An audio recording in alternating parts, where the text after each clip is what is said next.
చూపిన మార్గముదలగా సాగని పయనము అంతులేనిది నీ సహనము సాటి లేనిది నీ త్యాగము బతుకు బాటలో ఎన్ని వెతుకులాటలో మలుపు మలుపున ఎన్ని ఆటుపోటులో గెలుపే నీ ధ్యేయం సాహసమే నీ ఆయుధం సాధించే నీ ఆశయం సాహసమే నీ ఆయుధం సాధించే నీ ఆశయం. స్వామీజీ, ఇంతకీ మా ధర్మారావు ఎక్కడికి వెళ్ళేది తమతో ఏమైనా చెప్పాడా? లేదు.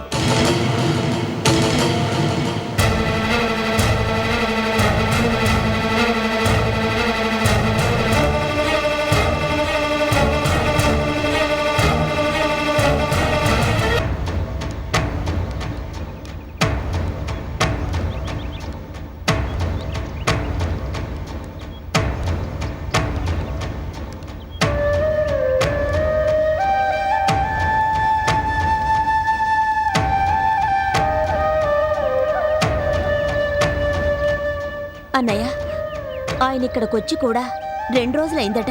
ఇక్కడి నుంచి బయలుదేరి నాయనా, ఇంటికి వెళ్లకుండా ఎక్కడికి వెళ్ళినట్టు? అదేనమ్మా నాకు అర్థం కావడం లేదు.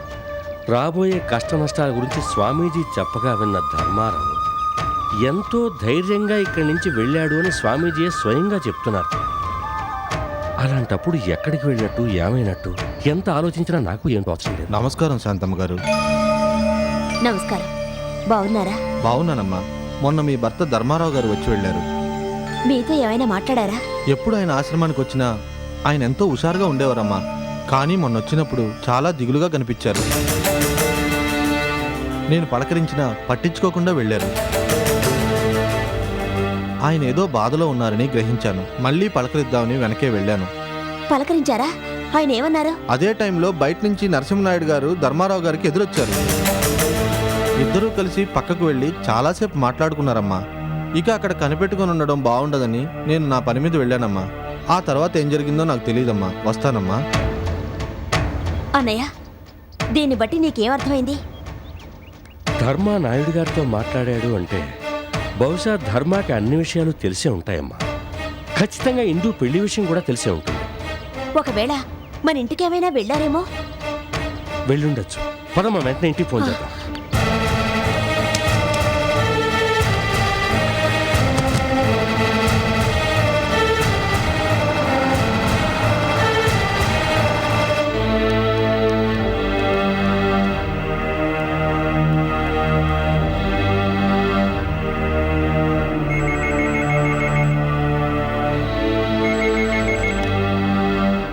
హలో, ఎవరు?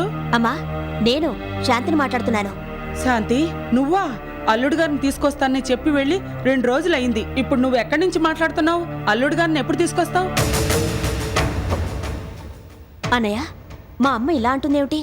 అల్లుడు గారిని ఎప్పుడు తీసుకొస్తావని అడుగుతుందేమిటి? అంటే ఆయన అక్కడికి వెళ్ళలేదన్నమాట. మరైతే ఎక్కడికి వెళ్ళి ఉంటాడు? అమ్మా, అక్కడ విశేషాలేమిటి? శాంతి, అల్లుడిని చూసావా? ఎలా ఉన్నాడు? బాగానే ఉన్నారమ్మా. ఏం లేదమ్మా, అక్కడ అందరూ ఎలా ఉన్నారో అని ఒకసారి ఫోన్ చేశాను. శాంతి, అల్లుడిని త్వరగా తీసుకురా. తనతో చెప్పకుండా వెళ్ళినందుకు లక్ష్మి ఎంతో బాధపడుతుంది.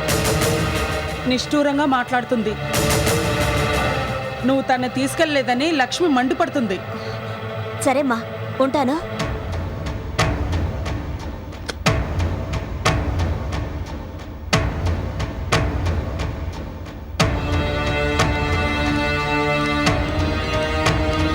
అన్నయ్య, 3 రోజుల క్రితం ఆశ్రమం నుంచి బయలుదేరిన ఆయన ఇక్కడింటికి వెళ్ళక, మా ఇంటికి వెళ్ళక ఎక్కడికి వెళ్ళినట్టు? అదేనమ్మా నాకు అంతు పట్టట్లేదు. ఆశ్రమంలో శిష్యుడు చెప్పిన దాన్ని బట్టి చూస్తే ధర్మారావు నాయుడు ఇద్దరూ కలిసినట్టు తెలుస్తోంది. నాయుడు గారిని కలిస్తే ధర్మారావు ఎక్కడికి వెళ్ళింది తెలుస్తుంది. మనం ఇప్పుడు హైదరాబాద్ బయలుదేరదాం. తెల్లారేసరికల్లా అక్కడికి చేరుకుంటాం. నాయుడు గారు చెప్పింది విని ఆ తర్వాత ఏం చేయాలో ఆలోచిద్దాం.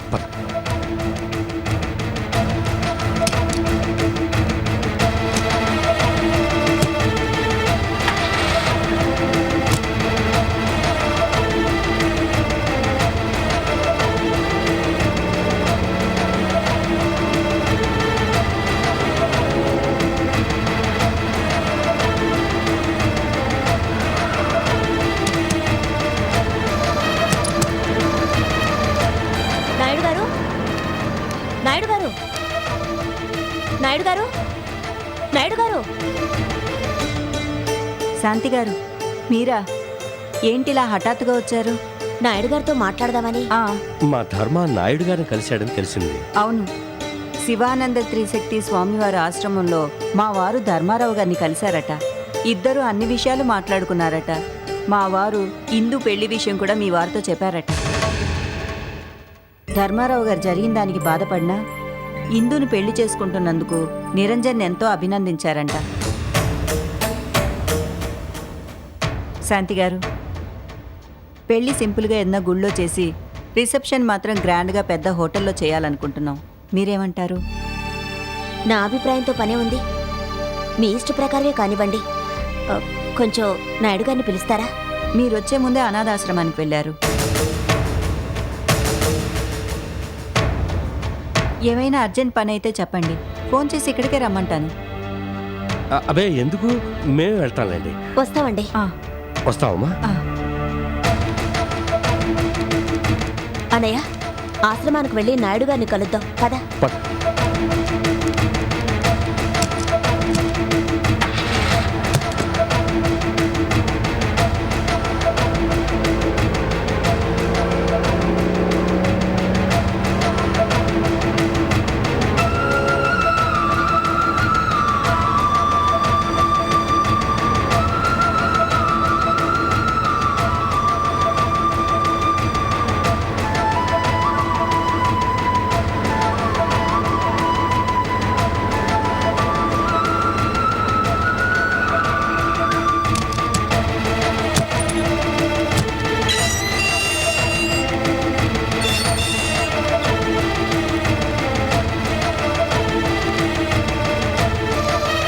నాయుడు గారు ఉన్నారా? పైన పదమ్మా.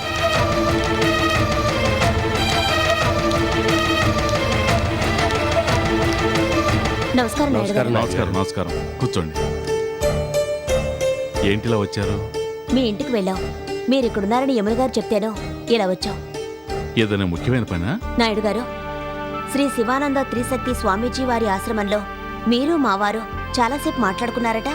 అవును, చాలా విషయాలు మాట్లాడుకున్నాం. హిందూ నా కోడలు అవుతున్నందుకు చాలా ఆనందించారు. పట్టుబట్టి వియంకలు అవుతున్నారన్నమాట అని హాస్యమాడారు. తనకి తెలియకుండా, తన దృష్టికి రాకుండా దాచిన విషయాల గురించి తెలుసుకొని చాలా బాధపడ్డారు. కావాలనే ధర్మాకి తెలియకుండా జాగ్రత్త పడాల్సి వచ్చింది. తన అజ్ఞాతవాసం పూర్తి కాకుండా ఇంటి సంగతులు ఏ ఒక్కటి తెలియనివ్వకుండా దాచి ఉంచింది నేనే. సరే, ఇప్పుడు ధర్మారావు గారు ఇంటికి వచ్చారు కదా?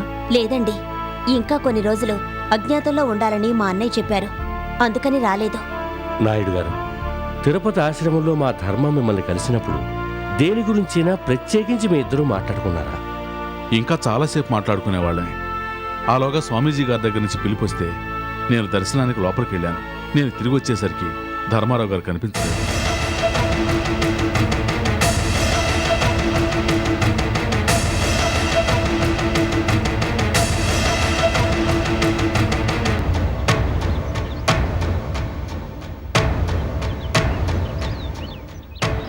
అన్నయ్య, నాయుడు గారిని కలిసినా ఆయన జాడ తెలియలేదు.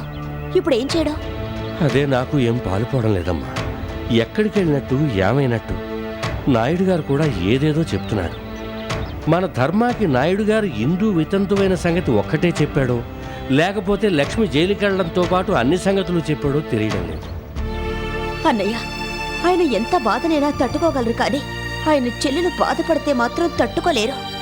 ఒకవేళ లక్ష్మి జైలుకు వెళ్ళొచ్చిన సంగతి ఆయనకు తెలుసుండుంటే తలుచుకోవడానికి భయంగా ఉందన్నయ్య. శాంతి, ధర్మ మానసిక బలహీనుడు కాడమ్మా. అదే నిజమైతే వాడింతకాలం బతకగలిగేవాడా?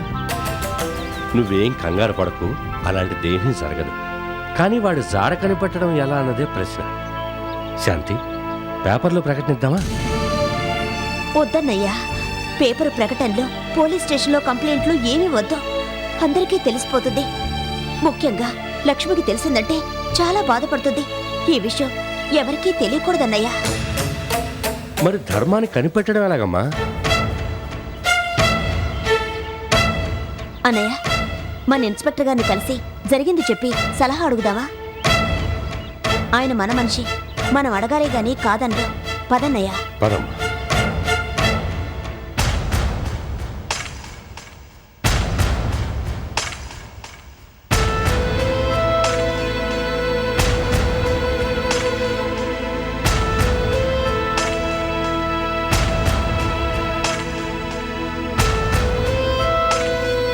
శాంతి గారు, ధర్మారావు గారు కనపడకుండా పోయింది తిరుపతిలోనే కాబట్టి అక్కడి నుంచే ఎంక్వైరీ మొదలు పెట్టాలి. తిరుపతిలో ధర్మారావు గారిని చివరిసారిగా చూసిందెక్కడ?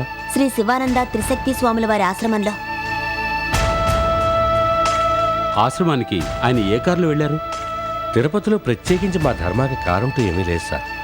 కొండ మీదకి వెళ్ళాలన్నా చుట్టుపక్కల ఎక్కడికి వెళ్ళాలన్నా ట్రావెల్స్ కార్లోనే వెళ్తూ ఉంటాడు. ఆయన ఏ ట్రావెల్స్లో కారు బుక్ చేసుకుంటారో మీరు చెప్పగలరా? తెలీదు సార్. మీరు చెప్పిందని బట్టి చూస్తుంటే ధర్మారావు గారి ఆశ్రమానికి ట్రావెల్స్ కారులో వెళ్ళుండాలి. మనం ఆశ్రమానికి వెళ్ళి సెక్యూరిటీ ఆఫీసులో వెరిఫై చేసి ధర్మారావు గారు వెళ్ళిన కారు వివరాలు తెలుసుకుంటే ఆయన్ని కనిపెట్టడానికి క్లూ దొరుకుతుంది. అంటే మా ధర్మాకి ఏదైనా జరిగి ఉంటుందని మీరు సందేహిస్తున్నారా? ధర్మారావు గారికి ఏమీ జరిగి ఉండకూడదనే నేను కోరుకుంటున్నాను. కానీ కేసంటూ వచ్చాక అన్ని కోణాల నుంచి ఆలోచించాలిగా. శాంతి గారు, మీరేం దిగులు పడకుండా ధైర్యంగా ఉండండి. ఆశ్రమానికి వెళ్ళి ఎంక్వైరీ చేద్దాం. ఇప్పుడే వచ్చేస్తాను.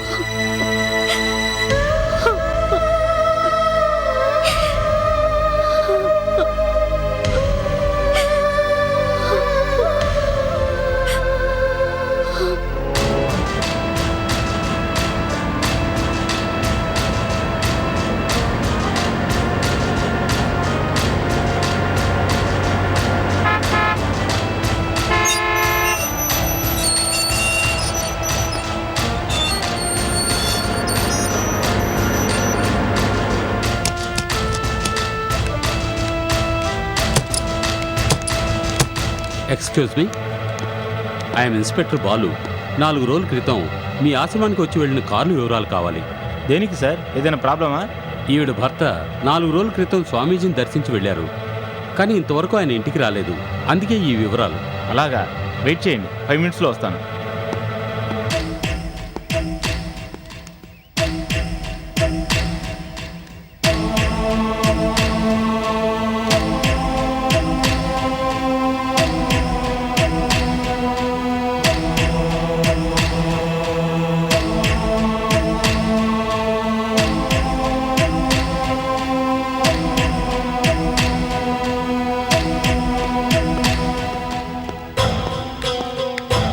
సార్, మీరు అడిగిన కార్ నెంబర్లు ఇవ్వనండి.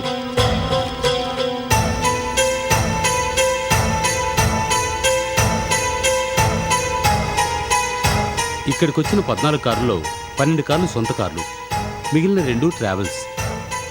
ఆ రెండింట్లో ఒకటి చిత్తూరు రిజిస్ట్రేషన్. బహుశా ధర్మారావు గారు ఈ కారులోనే ఆశ్రమానికి వచ్చి వెళ్ళి ఉండాలి. కార్ నెంబర్ని బట్టి ట్రావెల్స్ అడ్రస్ తెలుసుకోవచ్చు. చిత్తూరు ఆర్టీఓ ఆఫీస్కి వెళ్దాం, పదండి. Thank you.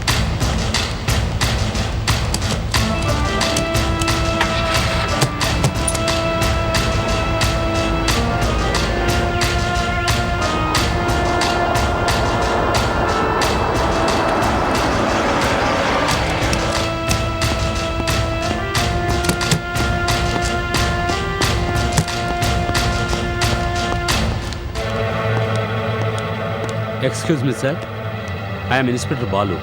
ఈ మేడం హస్బెండ్ గురించి ఇన్వెస్టిగేట్ చేస్తున్నాం. అందుకని ఈ కారుకు సంబంధించిన అన్ని వివరాలు మాకు కావాలి. సరే, కూర్చోండి. సంపత్ సార్, కంప్యూటర్ సెక్షన్కి వెళ్ళి ఈ కార్ డీటెయిల్స్ అన్ని తీసుకురా.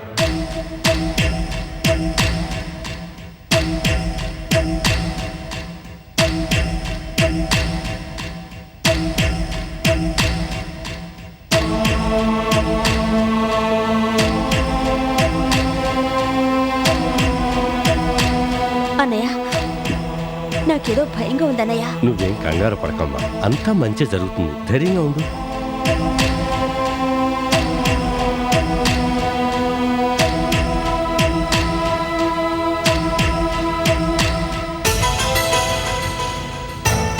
ఇదిగో సార్.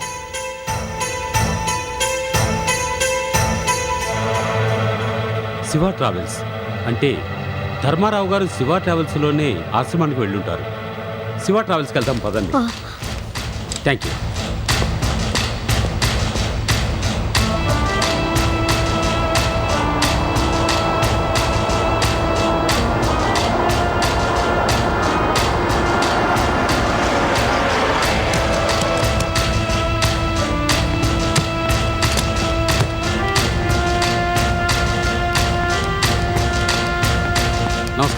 నమస్తే.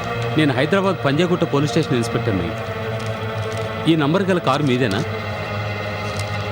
ఓనర్ నేనేననుకోండి, కానీ 1 నెల క్రితం ఆ బండిని నడుపుతున్న డ్రైవర్ జగదీష్కి అమ్మేశాను.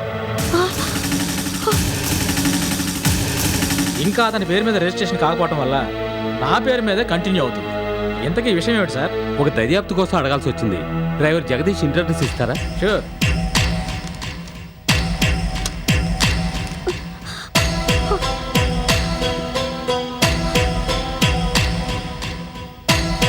ఇదిగోండి మీరు అడిగిన జగదీష్ ఇంటి address. Jagadish, door number 28-86/2, Kodanda Ramalayam వీధి, Padmavathi Nagar, Tirupati. Thank you sir. పదండి.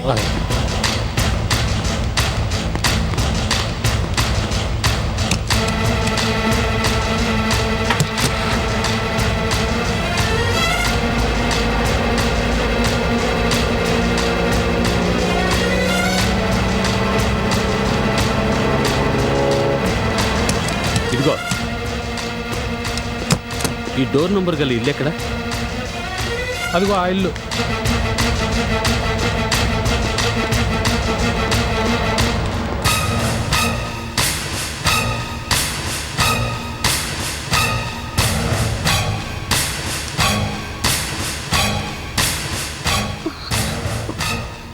ఇన్స్పెక్టర్, డ్రైవర్ ఇల్లు లాక్ చేసింది. హలో, ఇది డ్రైవర్ జగదీష్ ఇల్లేనా? అవును. ఇల్లు లాక్ చేసింది. ఎక్కడికి వెళ్ళారు తెలుసా? మీరెవరు? ఇన్స్పెక్టర్ని.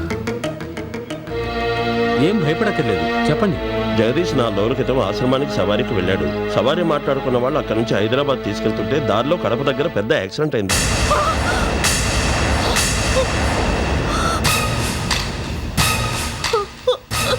ఆ సంగతి కూడా నిన్ననే తెలిసింది. పాపం జగదీష్ భార్య గుండెలు బాదుకుంటూ కడప వెళ్ళింది. కడపలో ఏ హాస్పిటల్లో ఉన్నారు తెలుసా? బాలాజీ నర్సింగ్ హోమ్ అని ప్రైవేట్ హాస్పిటల్లో ఉన్నారు. Thank you madam. మనం వెంటనే కడప వెళ్దాం.